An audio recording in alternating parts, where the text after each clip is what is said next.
welcome back.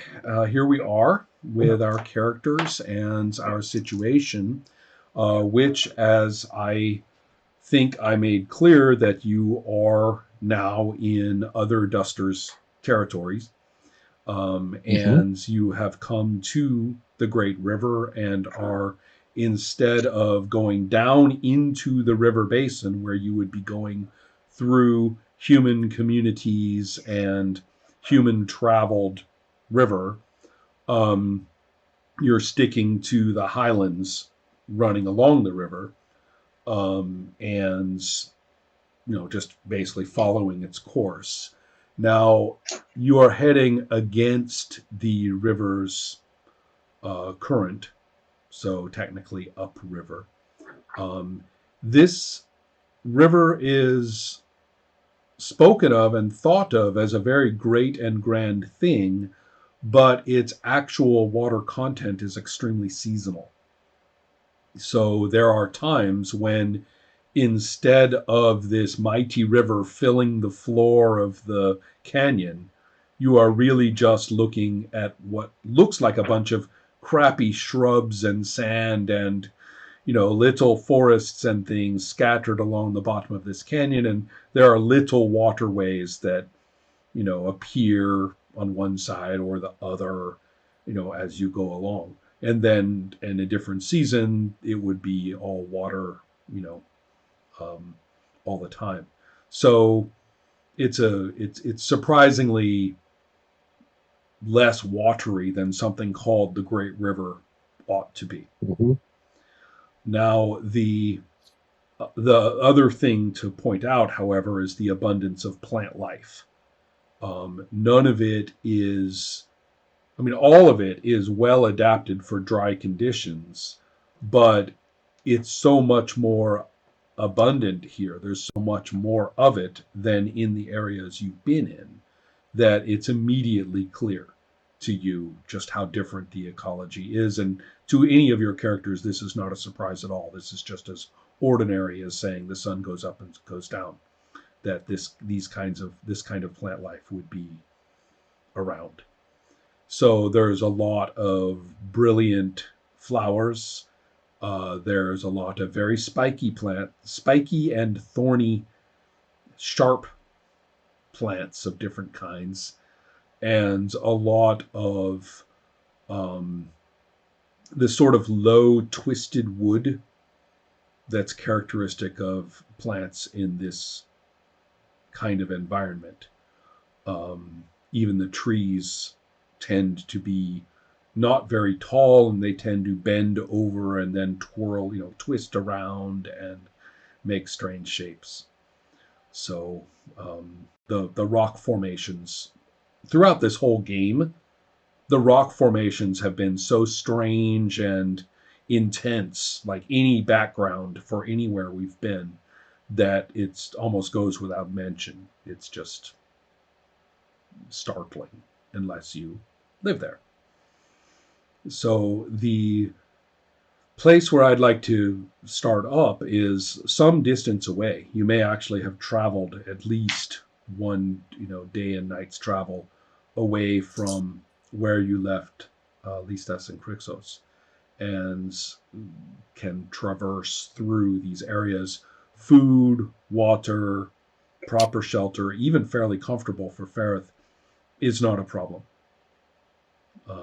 These are, it's almost just second,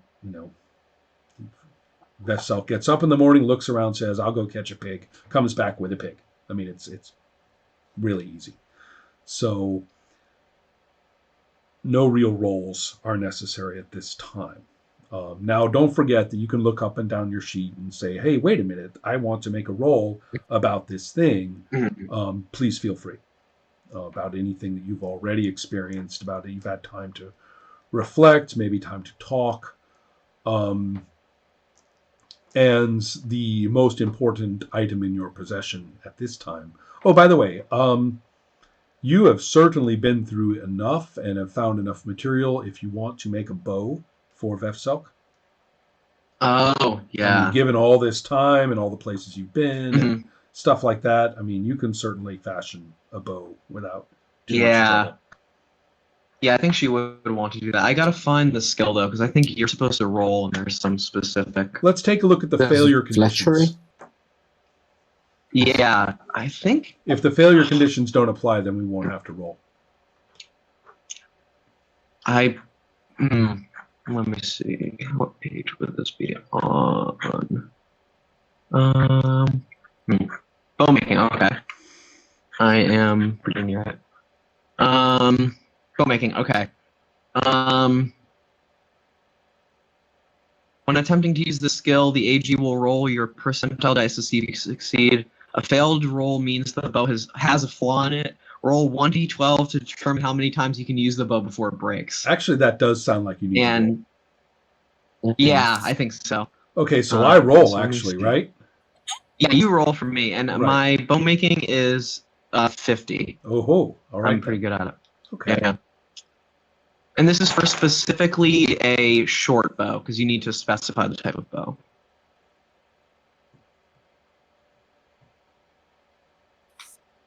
Whoops. I didn't roll percentile dice. I rolled 2d10s, and I didn't know which die was which. So, all right. There. Okay. So,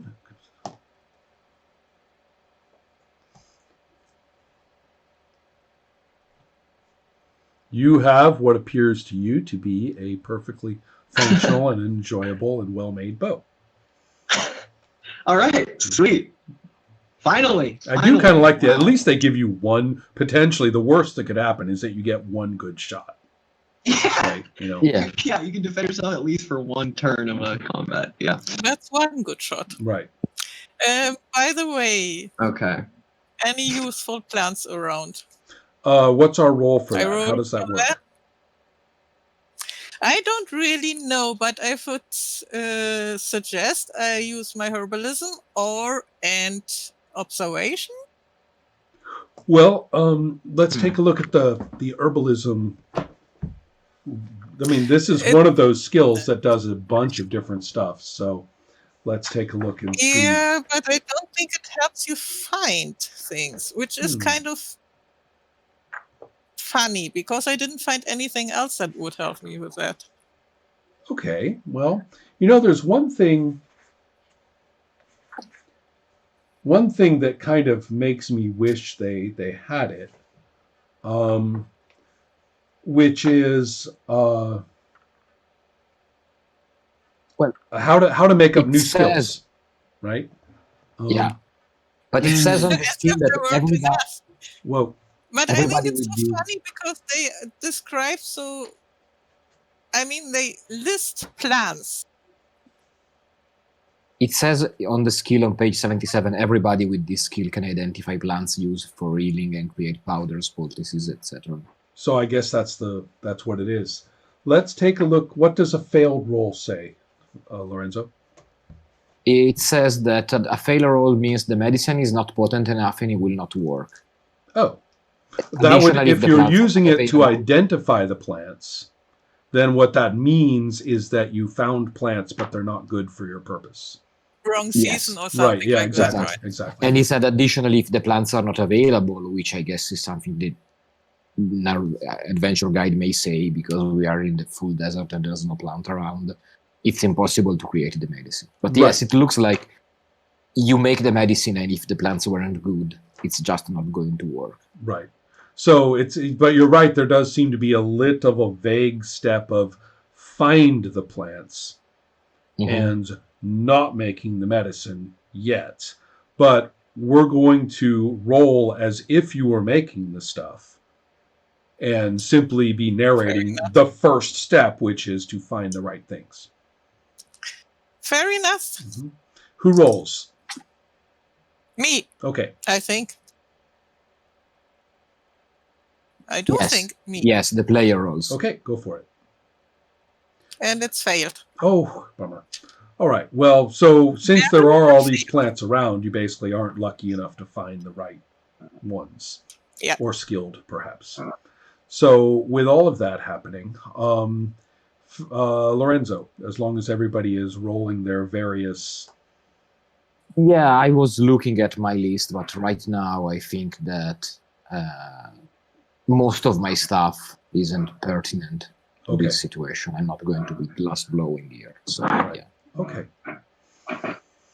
So with all of that happening, I need to connect you with the dusters who live here, and they will formally introduce themselves as of this location that I placed you at, which is clearly a place of some.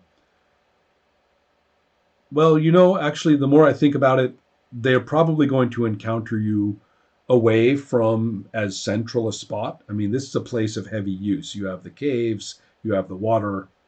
I mean, so let's wait on that map for now. Right now, let's just have you meet these characters as they approach in a peaceful and reasonably, watchful way, but not in a hostile way. They are instantly recognizable um, as belonging to the Quail tribe. And I am imagining that this is on a field of rocks overlooking the Great River. And there are three. They are dusters. They are all male. And uh,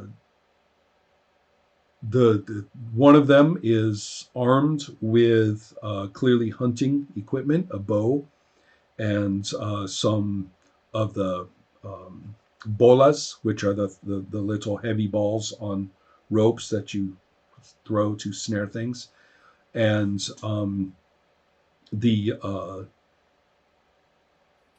other two are less obviously armed, um, although one of them is carrying two weapons that are very much alike and are very individually distinctive.